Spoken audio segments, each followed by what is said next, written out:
they say good things come to those who wait. And for those who have been waiting me for do this video since 2024, thank you for your patience. So here we are, the 1K subscriber Q&A video. Now, way back when I started this thing, if I ever got to 1,000 subscribers, I needed to make some form of a momentous occasion out of it. I thought for several different ideas. I thought room tour, every single item in my collection, talking about my other interests, reacting to every single video done by Tokusatsu. But at the end of 2023, I decided on one thing, a Q&A video. Now, I did remember doing a Q&A video way back and everybody hated it. But given that I'm much older now and I have more experience as not only a filmmaker, but also an actor and whatnot, I figured why not shoot it again and see where it goes from here. Now, I do have a list of questions here, and I'm just going to go through all of them, answer them to the best of my ability, and just see where we end up. Given how long this video is going to be, sit back, relax, grab a drink or whatnot, and let's get right down to the questions.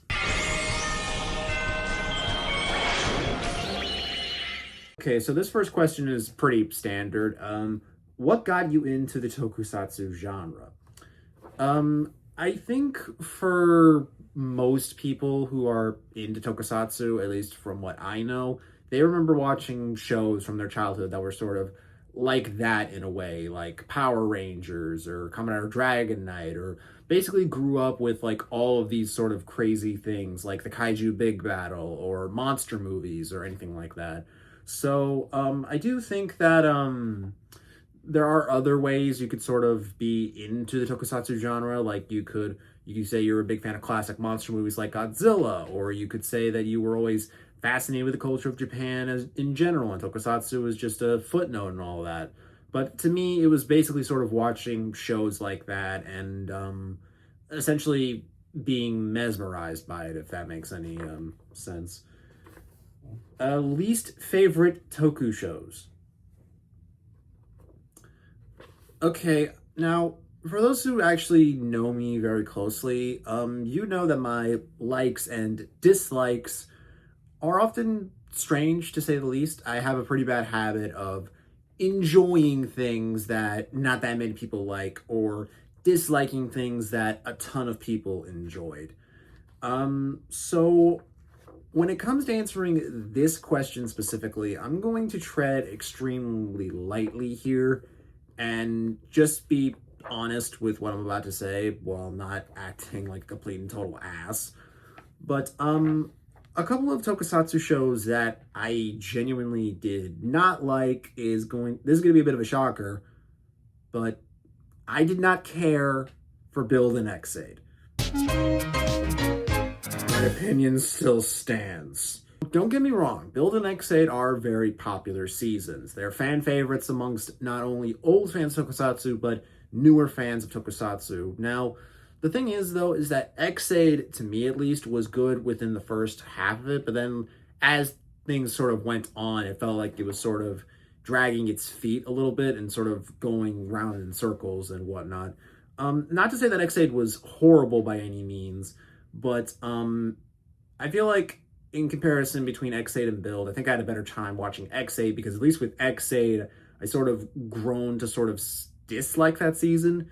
Whereas Build, every time when I felt like, oh, this show is really, really good, it pulls the rug underneath me and just goes back to just being, you know, something that I just genuinely just did not like.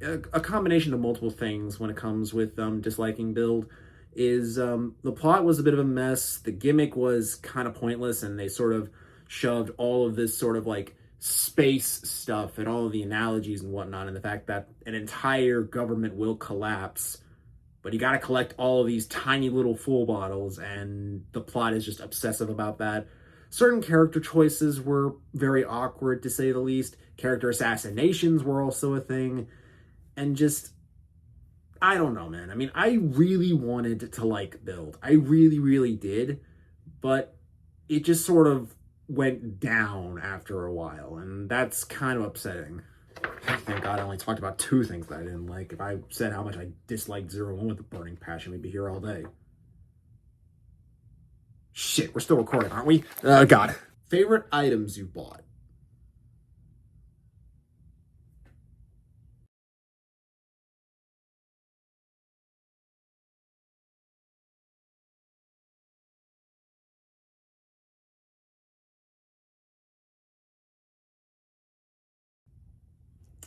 Take your pick with all of those.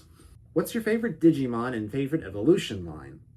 Okay, the evolution line question is a bit awkward to say the least because multiple Digimon have different evolution lines ranging from not only the anime but also the games, the V-Pets, and sometimes even the card games. But I'm going to go ahead and just answer the favorite Digimon's question right away, and these are my top 5 in no particular order. Gallantmon, Beelzemon, Renamon, and Gabumon. I mean, of course, Gabumon's my all-time favorite. I mean, I have most of his merch around my room. I mean, come on.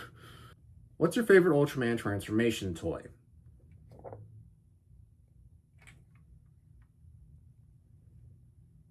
Gun. How many Tokusatsu shows do you have on DVD and Blu-ray? 30.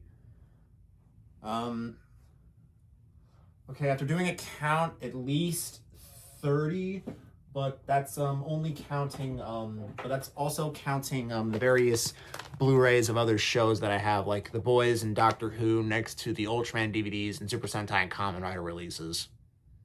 So, not counting these, at least 26.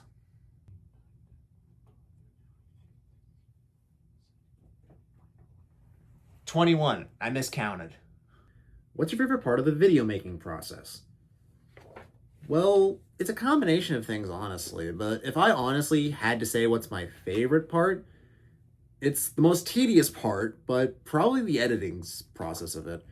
But to me, the video editing process is where the magic really happens, for me at least, because there's like certain things that I want to add in as I'm editing, like visual gags or certain audio tracks or throwing up anything random on the screen right next to me. Like, I may not know what's right next to me right now, but the whole point of me editing this in the future is that you'll get to see it, but I have no idea what I'm looking at. So it could be either the funniest thing or the saddest thing. I'd say it looks good. Now, I didn't really mean to get like, touchy or personal when it comes to it, but sometimes when I do film myself in particular, I don't really find myself all that interesting to look at. I mean, sometimes I don't even like the sound of my own voice. But I think when it comes to editing, it makes me feel more confident because you guys are actually seeing the better parts of what I want you guys to see, where I'm not this sort of stuttering, staggering, always taking breaths between sentences or whatnot. And I personally think if you guys honestly do see like what I try to project on to what I'm trying to say and whatnot, then I feel like that's more or less like how I personally want to enjoy this thing. It helps me be more easily understandable to you guys. So I think that's probably my favorite whole aspect of the whole video making process of it. Being easy to understand is paramount to me, at least. That's why I've been doing scripted reviews for a while now, because I want to be able to get the point across without being, like I said before, this staggering, stuttering mess. So, what are the pros and cons of each location you filmed at? Okay, well, the pros of filming in the room is that, like, it's a controlled environment. You guys can see all the walls, and it's very, very spacious, as you can see. So, yeah, I've got plenty of space to sort of work with as it stands right now. One con, though, is that you can't really do much, like, dynamic posing or whatnot when it comes to, like, the henshin videos I do, for example. There's only so much you can really do without, like, being too repetitive. That's why I've been sort of backing up on doing those videos, because there's only so many times you can look at the same blank frame, but with a render of the, subject that I'm making the video on. But the pros of filming outside, though, are better because you got this open space where you can do whatever you want, like put explosions while you're running away, or having this dynamic shot with the sun in the background between two figures. The only drawback with this, though, is that there are going to be people watching you, and there are going to be, like, loud noises, and you're going to be fighting with wind and other audio qualities without having a proper microphone and whatnot. And those are to be expected, if that makes any sense. Do I wish that I had, like, better equipment for all of this and whatnot, like a camera, proper microphone, boom mics, or make this seem like a professional, like, video setting instead of a hobby?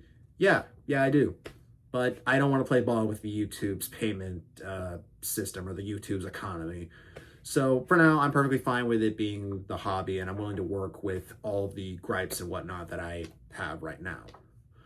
Because nothing really says this is a hobby by putting all of my time and effort into this just to see the enjoyment and interaction. I'm not looking at this for monetary gain, but I am willing to do all this for like just interaction to say, hey, I liked this. Did somebody say monetary value? Here comes Oh the money. my God, how do you keep getting back in here? Well, I heard there was a chance for us to make big money, so I decided to do the one thing you can't. Get mental therapy? Yes! What? No! Get us a sponsor! Oh yeah? Well, I would personally love to hear your pinnacle of your pyramid scheme here, dude. Well, I would hope so, because you're the face of it. What? Have you guys ever wanted a shirt with this stupid face? Well, check out the new t-shirts at Teepublic. We have a few designs already set up, like this one, that one, and an exclusive print by Artemis Rose 84.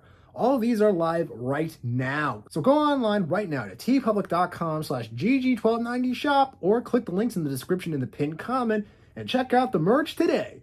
We'll have new designs as they come in and as time goes on, so invest now while you have the chance. I hate to admit it, but that's actually a good idea. I'm surprised I never thought of that before. You're welcome. I'm not thanking you for any of this. And besides, that's my face on the merchandise. You're just here to make a shameless promo plug. Yeah, but I'm the one who still announced it. And I have a gun. What?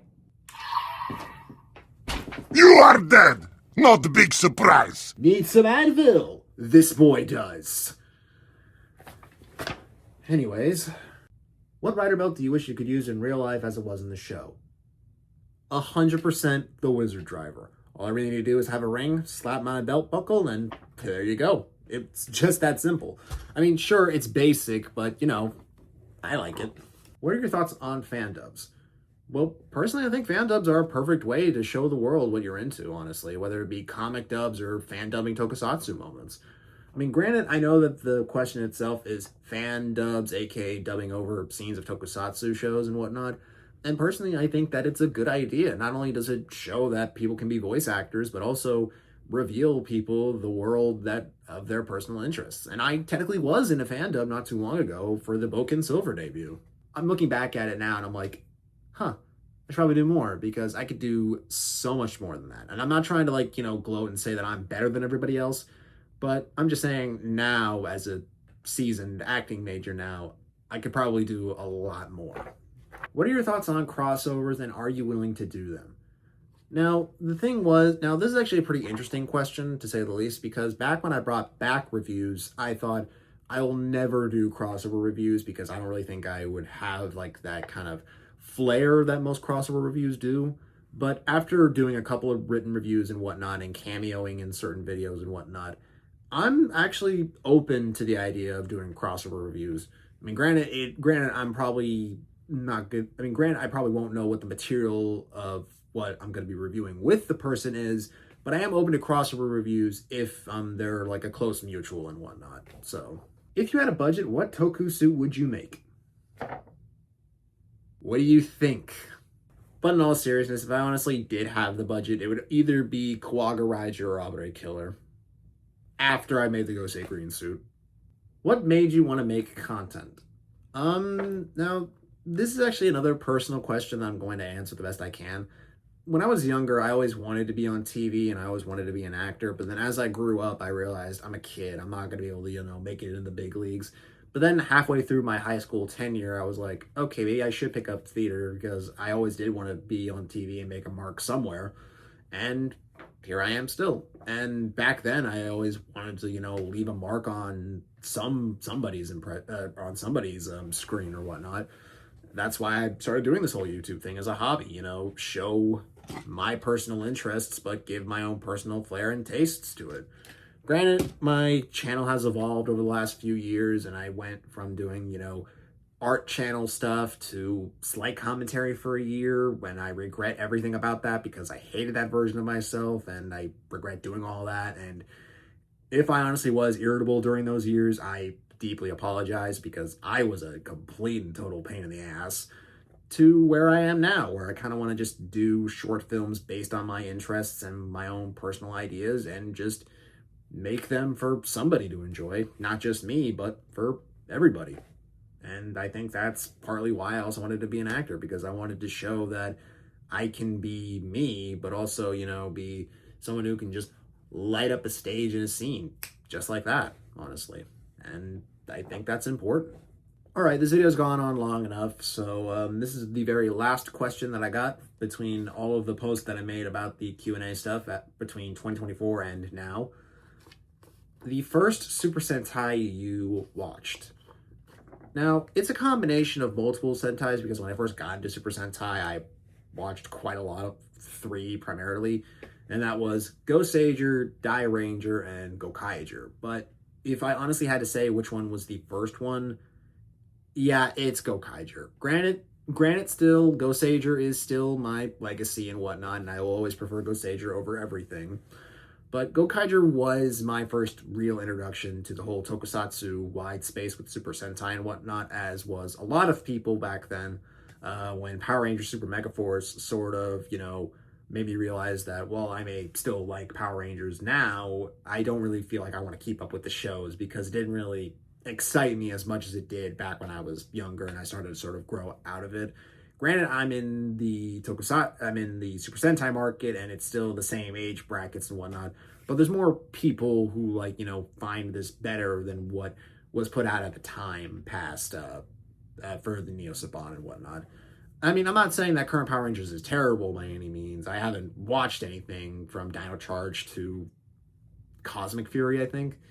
But yeah, that's sort of where my stance is right now. And just like that, the 1K sub special is officially done. Thank you everybody who has submitted a comment between 2024 and now, and I'm terribly sorry for the delay, but I just want to say thank you all for watching and getting me to 1,000 subscribers and staying with me for the last 11 years of this channel now.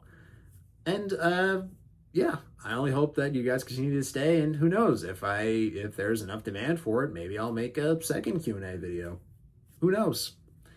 But with all that being said, this is Gosei Green1290 signing. What? What? What?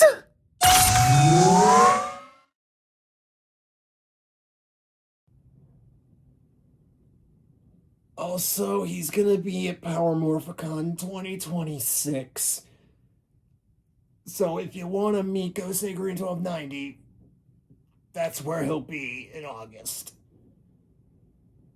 Yeah. Bleh.